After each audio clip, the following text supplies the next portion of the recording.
Good morning students. प्रज्ञा विद्यालय की तरफ से ऑनलाइन क्लासेज में आपका स्वागत है। स्टूडेंट्स, आज हम 9th क्लास का सामाजिक विज्ञान का जो बुक हमारी चल रही है अर्थशास्त्र, उसका जो लेसन फर्स्ट पालमपुर गांव की कहानी, लेक्चर नंबर उसका 13 करने जा रहे हैं। स्टूडेंट्स, इस लेसन को हमने पिछले लेक्चर्स में भी डिस्कस किया है।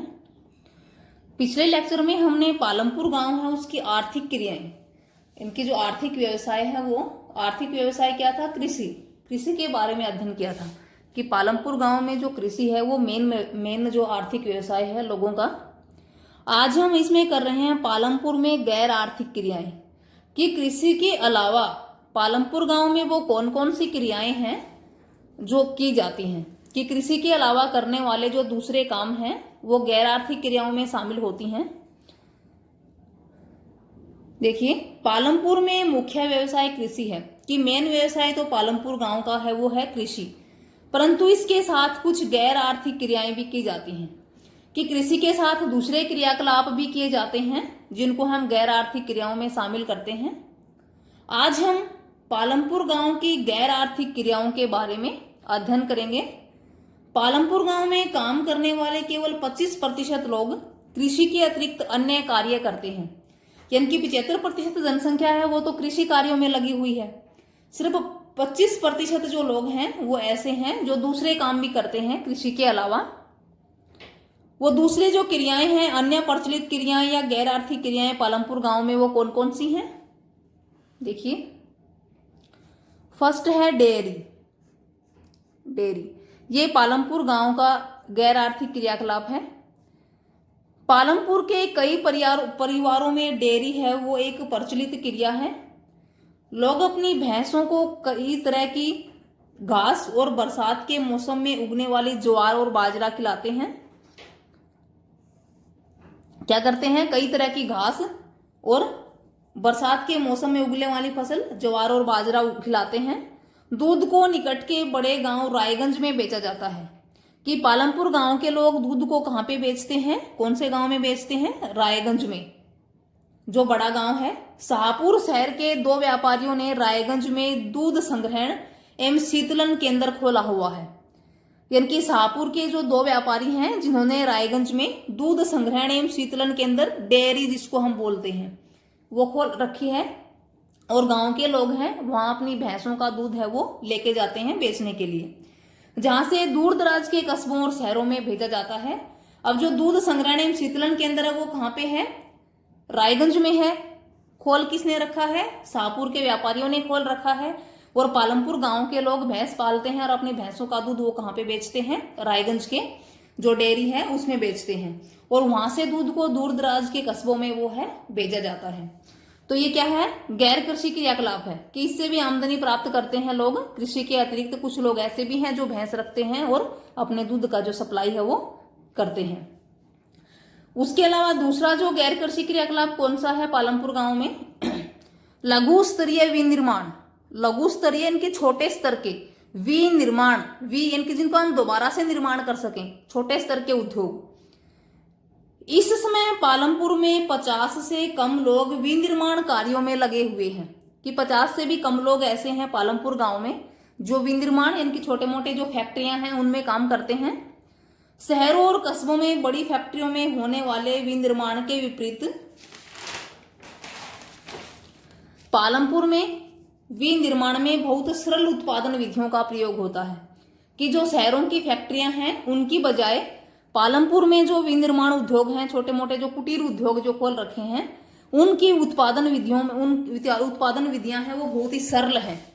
उत्पादन करने की जो विधियां हैं पालमपुर गांव के लोगों की वो बहुत ही सरल हैं, और उसे छोटे पैमाने पर ही किया जाता है। जो उत्पादन है वो ज्यादा बड़े स्तर पे नहीं है, छोटे स्तर पे ही करते हैं वो। विनिर्माण कार्य पारिवारिक श्रम की सहायता से अधिकतर घरों या खेतों में किया जाता है। पारिवारिक श्रम यानी कि परिवार के लोग ही मिलकर करते हैं। श्रमिकों को कभी कभार ही किराए पर लिया जाता है, कि ज्यादातर परिवार के लोग ही करते हैं विनिर्माण का कार्य। कभी कभी अगर जरूरत हो तो किराए पर भी श्रमिकों को वो लेके आते हैं। इसी के लिए जो दो कहानियां हैं इसी के साथ, एक तो है मिश्री लाल की कहानी और एक क्रीम की कहानी, जो लघु स्तरीय जो उद्योग हैं उनके बारे में। मिश्री लाल की क्या है, मिश्री लाल ने गन्ना पेरने वाली एक मशीन खरीद रखी है। गन्ना पेरने वाली मशीन, यानी गन्ने का रस निकालने वाली एक मशीन खरीद रखी है जो बिजली से चलती है, और उसे अपने खेत में लगा रखा है उसने। गन्ना जो पेरने वाली गन्ने का जो रस निकालती है वो एक मशीन है, बिजली से चलती है, और अपने खेतों में लगा रखा उसने। पहले गन्नों को पेरने का काम बैलों की मदद से किया जाता था, कि मिश्री लाल पहले तो बैलों की मदद से गन्ने के खेतों का पेरने का काम करता था, गन्ने को पेरने का। पर अब लोग इसे मशीनों से करना पसंद करते हैं। अब बैलों की बजाय वो किसका प्रयोग करना शुरू कर दिया, मशीनों का प्रयोग करना शुरू कर दिया। मिश्री लाल दूसरे किसानों से भी गन्ना खरीदकर उससे गुड़ बनाता है, कि दूसरे किसानों के खेतों से भी गन्ना लेके आता है और उससे भी वो गुड़ बनाता है रस निकाल के। गुड़ को फिर शाहपुर के व्यापारियों को बेचा जाता है। इस प्रक्रिया में मिश्री लाल है वो थोड़ा बहुत लाभ कमा लेता है। यानी कि क्या काम करता है मिश्री लाल, एक मशीन खरीद रखी है जो उसकी क्या है, एक स्थायी पूंजी होगी। स्थायी पूंजी कौन सी होती है, जो लंबे समय तक हमारे पास रहे। तो उसने गन्ना पेरने की एक मशीन खरीद रखी है। अब वो दूसरे किसानों से भी गन्ना लेके आता है, तो उससे भी उसको कुछ आय प्राप्त होती है, जो कार्यशील पूंजी होगी। कार्यशील पूंजी कौन सी थी, जैसे पैसे हैं। अब दूसरे किसानों से गन्ना लेके आएगा, कम दाम में खरीद लेगा, ज्यादा दाम में गुड़ बेचेगा, तो उसको कोई आय प्राप्त होती है, वो कार्यशील पूंजी होगी उसको। तो अपना जो गन्ना है उसके रस से, और किसानों से जो गन्ना लेके आता है उसके रस से वो क्या बनाता है, गुड़ बनाता है।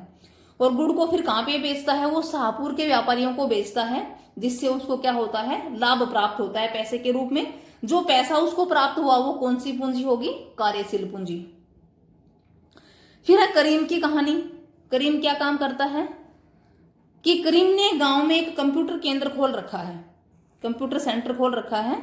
हाल के वर्षों में कई विद्यार्थी शाहपुर के शहर के कॉलेज जाने लगे हैं। करीम ने देखा कि गांव के कई छात्र शहर की कंप्यूटर कक्षाओं में जाते हैं, और गांव में 2 महिलाओं के पास कंप्यूटर अनुप्रयोग में डिग्री भी है। उसने उन्हें काम पर लगाने का निश्चय किया, कि करीम ने कंप्यूटर सेंटर खोल लिया। गांव में 2 महिलाएं थी जिन्होंने कंप्यूटर का डिप्लोमा था, डिग्री थी उनके पास, उन्होंने उसको लगा लिया कंप्यूटर के लिए। उसने कंप्यूटर खरीदे और अपने घर में बाजार की ओर खुले बाहर के कमरे में कक्षाएं प्रारंभ कर दी। कि उसने क्या खरीदे, कंप्यूटर खरीदे, और कहाँ पे कक्षाएं शुरू कर दी, अपने घर में ही, जो दरवाजा बाहर की साइड था, बाजार की साइड था, उस भाग में। हाई स्कूल के छात्रों ने पर्याप्त संख्याओं में इन कक्षाओं में आना शुरू कर दिया, कि ज्यादातर जो छात्र है वो इन कक्षाओं में आना शुरू कर दिया। अब देखो, उसने जो कंप्यूटर खरीदे, कंप्यूटर उसकी क्या थी, स्थायी पूंजी थी, और उससे ज्यादा लाभ कमाना शुरू कर दिया, क्योंकि बच्चों ने कंप्यूटर कक्षाओं में आना शुरू कर दिया, जिससे उसको लाभ होने लगा, जो उसकी क्या रही है, एक कार्यशील पूंजी। यानी कि दोनों का ही कार्य अलग अलग है। इधर उन्होंने एक मशीन खरीदी है, शारीरिक परिश्रम अधिक है। अगर हम देखें मिश्री लाल की पूंजी और करीम की पूंजी और दोनों के कार्यों में, श्रम में क्या फर्क है। पूंजी तो दोनों की स्थायी है, इधर भी मशीन उसके पास एक स्थायी पूंजी है, और जो उसको जो पैसा प्राप्त होता है वो कार्यशील पूंजी है। इधर भी कंप्यूटर उसके पास स्थायी पूंजी है, और कंप्यूटर सेंटर से जो फीस उसको प्राप्त होती है वो कार्यशील पूंजी है। लेकिन अगर इनके श्रम की तुलना की जाए तो मिश्री लाल का श्रम क्या है, शारीरिक है, उसमें शारीरिक मेहनत की अधिक जरूरत पड़ती है, और करीम का जो श्रम क्या है, मानसिक है। अब देखो, 2 व्यवसाय हमने किए हैं पालमपुर गांव में। पहला डेयरी, उसके बाद लघु विनिर्माण उद्योग। अब जैसे हमने करीम की और मिश्री लाल की कहानी पढ़ी, ये भी इनका विनिर्माण कार्य ही था। एक ने कंप्यूटर सेंटर खोला है, वो भी गैर आर्थिक क्रियाकलाप में शामिल है, और एक ने गुड़ बनाने का जो कार्य किया है वो भी एक विनिर्माण कार्य है। जैसे गन्ने से उसने क्या किया, गुड़ बनाया। कच्चे माल से तैयार माल हम बनाते हैं तो उसको विनिर्माण उद्योग बोलते हैं। कुटीर उद्योग उन्होंने जो लगा रखा है। फिर जो तीसरे प्रकार का जो गैर आर्थिक क्रियाकलाप है पालमपुर गांव में, दुकानदार। कि पालमपुर में ज्यादा लोग व्यापार नहीं करते, ज्यादातर लोग व्यापार नहीं करते। पालमपुर के व्यापारी वे दुकानदार हैं जो शहरों के थोक बाजारों से कई प्रकार की वस्तुएं खरीदते हैं।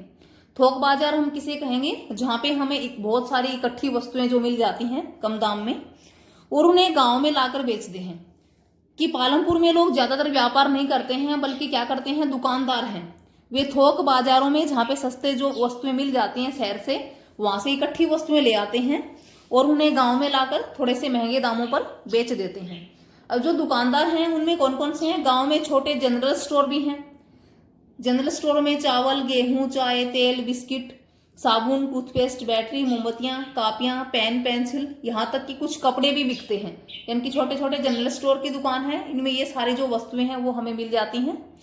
कुछ परिवारों ने, जिनके घर बस स्टैंड के निकट हैं, अपने घर के भाग में एक छोटी सी दुकान भी खोल ली है कि बस स्टैंड इत्यादि के पास जिनके घर लगते हैं तो वहां उन्होंने एक छोटी दुकान खोल रखी है, वे खाने की चीजें बेचते हैं। तो इस तरह छोटे जो दुकानदार हैं, दुकानदार का जो क्रियाकलाप है, गैर आर्थिक क्रियाएं हैं, वो भी जो पालमपुर गांव है उसमें की जाती हैं। किसी ने कपड़े की दुकान खोल रखी है, किसी ने जनरल स्टोर खोल रखा है, किसी ने खाने पीने की वस्तु जो परचून की जो दुकान है वो खोल रखी है। इस तरह से फिर है जो नेक्स्ट जो क्रियाकलाप है, गैर आर्थिक क्रियाकलाप पालमपुर गांव का, वो कौन सा है? परिवहन, ट्रांसपोर्ट। कि पालमपुर और रायगंज के बीच सड़क पर कई प्रकार के वाहन भी चलते हैं। जैसे रायगंज और पालमपुर दोनों साथ साथ लगते गांव हैं, पालमपुर छोटा है, रायगंज बड़ा गांव है, तो कई वाहन चलते हैं, जैसे रिक्शा वाले, तांगे वाले, जीप, ट्रैक्टर, ट्रक ड्राइवर, परंपरागत बैलगाड़ी और दूसरी गाड़ियों चलाने वाले लोग। कि पालमपुर के लोग परिवहन में भी काम करते हैं, कोई रिक्शा चलाने का काम करता है, कोई तांगा चलाने का, कोई जीप का, कोई ट्रैक्टर का, कोई ट्रक ड्राइवर है, कोई बैलगाड़ियां हैं किसी के पास, जो परिवहन सेवाओं में शामिल हैं, यानी कि इनसे भी वो आय प्राप्त करते हैं। वे लोगों और वस्तुओं को एक जगह से दूसरी जगह तक पहुंचाते हैं और इसके बदले में उन्हें पैसे मिलते हैं। गत कई वर्षों में परिवहन से जुड़े लोगों की संख्या है वो बहुत ही बढ़ गई है। इनकी पुराने समय में जो गत का मतलब पिछले कई वर्षों से जो परिवहन से जुड़े लोगों की संख्या बढ़ गई है, इनकी ज्यादातर लोग हैं परिवहन में शामिल हो गए हैं। तो पालमपुर गांव में हमने कौन कौन से गैर आर्थिक क्रियाकलाप देखे? डेयरी, लघु विनिर्माण उद्योग, दुकानदार और परिवहन। ये चार वो क्रियाकलाप हैं जो कृषि के अलावा पालमपुर गांव के लोग हैं वो करते हैं। एक जो कहानी है किशोर कि किशोर एक खेतीहर मजदूर है और अन्य ऐसे ही श्रमिकों की भांति उसे अपनी मजदूरी से घर परिवार की आवश्यकताएं पूरी करने में कठिनाई होती है। कि किसी एक खेतीहर यानी कि खेती में काम करने वाला मजदूर है और उसे अपने सिर्फ मजदूरी से अपनी परिवार की आवश्यकताओं को पूरा करने में वो समर्थ नहीं है। कुछ वर्ष पहले किशोर ने बैंक से कर्जा ले लिया था। यह एक सरकारी कार्यक्रम के अंतर्गत था कि कोई सरकारी योजना थी, उसके तहत उसने कर्जा ले लिया था बैंक से, जिसमें भूमिहीन निर्धन परिवारों को सस्ते कर्ज दिए जा रहे थे। कि जिनके पास भूमि नहीं थी उनको सस्ता कर्ज दिया जा रहा था, जो किशोर ने भी लिया। किशोर ने इस पैसे से क्या खरीदी? एक भैंस खरीद ली। जो कर्जा उसने बैंक से लिया था उससे उसने एक भैंस खरीदी। अब वह भैंस का दूध बेचता है।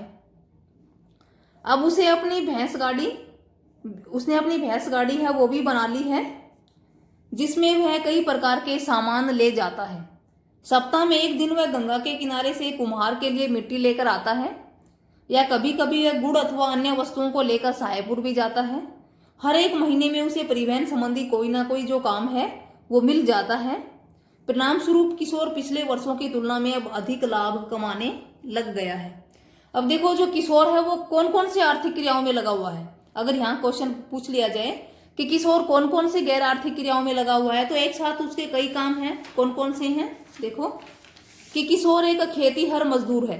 एक तो वो खेती का काम करता है, सबसे पहले खेतीहर मजदूर है, इनकी खेतों में मजदूरी के रूप में काम करता है। दूसरा, वह भैंस का दूध बेचता है, खेती मजदूरी भी करता है, भैंस का दूध भी बेचता है, जो उसका दूसरा क्रियाकलाप है। और क्या करता है? कुम्हार के लिए मिट्टी लेकर आता है। कि भैंस गाड़ी जो बना रखी है, कुम्हार के लिए मिट्टी लेकर आता है, तो उसके बदले में भी वो पैसा लेता है। या मिट्टी के अलावा और दूसरी वस्तुएं, गुड़ या इधर उधर, वो भी बाजार में पहुंचाता है। चौथा क्या है? हर एक महीने उसे परिवहन संबंधी कोई ना कोई काम में मिल जाता है, कि महीने में कोई ना कोई से परिवहन से संबंधित काम है वो मिल जाता है। तो इनके किसान किशोर सिर्फ एक श्रमिक ही नहीं है, बल्कि उसके साथ साथ दूसरे क्रियाकलाप भी करता है। भैंस का दूध भी बेचता है, भैंस गाड़ी भी बना रखी है, कुम्हार के लिए मिट्टी भी लेकर आता है, तो कई प्रकार के क्रियाकलापों में लिप्त है और इसलिए वो पिछले सालों की तुलना में अब अधिक लाभ है वो कमाने लगा है। Thank you students. ये हमने क्या किया? पालमपुर गांव में गैर आर्थिक क्रियाकलाप, कि कृषि के अलावा पालमपुर गांव में और कौन कौन सी क्रियाएं हैं वो की जाती हैं। उसी के साथ ही आपका होमवर्क क्या रहेगा, जो आपको फेयर नोटबुक में करना है, फेयर नोटबुक।